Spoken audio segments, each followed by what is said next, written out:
Of course, everyone is excited for Black Myth Wukong, and that's totally fine. Most of the stuff we have seen or played so far looks pretty damn promising, but there are a few things that may not be that obvious at first glance, and these may or may not align with the expectations of some players. Firstly, while it is true that the game does not have any difficulty options to choose from, there somewhat is an integrated, dynamic difficulty mechanic when it comes to bosses. If you take down the boss quickly in a certain amount of time, then you trigger its second, more challenging form. On the other hand, if you just barely defeat the boss, then you are likely already outside this time window, and you are not going to enter that phase. This doesn't apply to every single boss, as far as I know, but I think this is good news for the players who are skeptical about the difficulty. Now, the next thing that is worth mentioning, the publisher is being pretty secretive about the PlayStation 5 version, or the console versions in general, with pretty much all reviewers only getting PC keys. It just gives flashbacks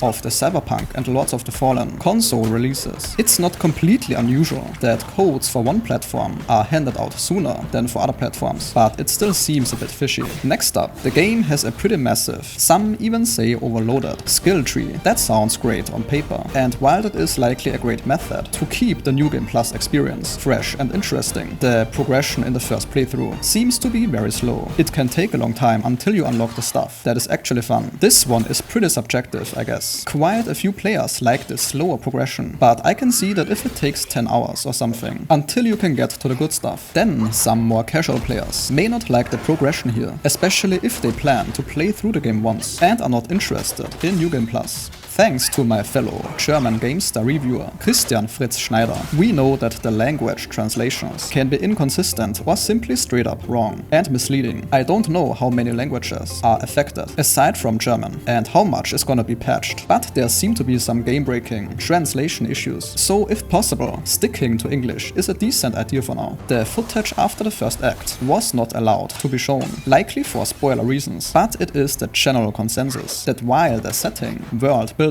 and level design and the gameplay itself is great, the game really does throw you into this Chinese mythology without much explanation, and it seems to do this frequently when you are suddenly starting in a new area without much explanation. The plot seems to be rather hard and inconsistent to follow, so my take here is that people who like researching the game, coming up with theories and discussing the plot online, or simply watching lore videos are probably going to enjoy this approach, but players wanting a consistent and cohesive approach may not be the biggest fan, so these are just some things to look out for. The absolute majority of the game seems to be incredibly well done, like the visuals, sound design, boss fights and enemy variety, but I still wanted to point these few things out. And this is all I have for today. Leave a like if it was helpful, and I'll see you next time.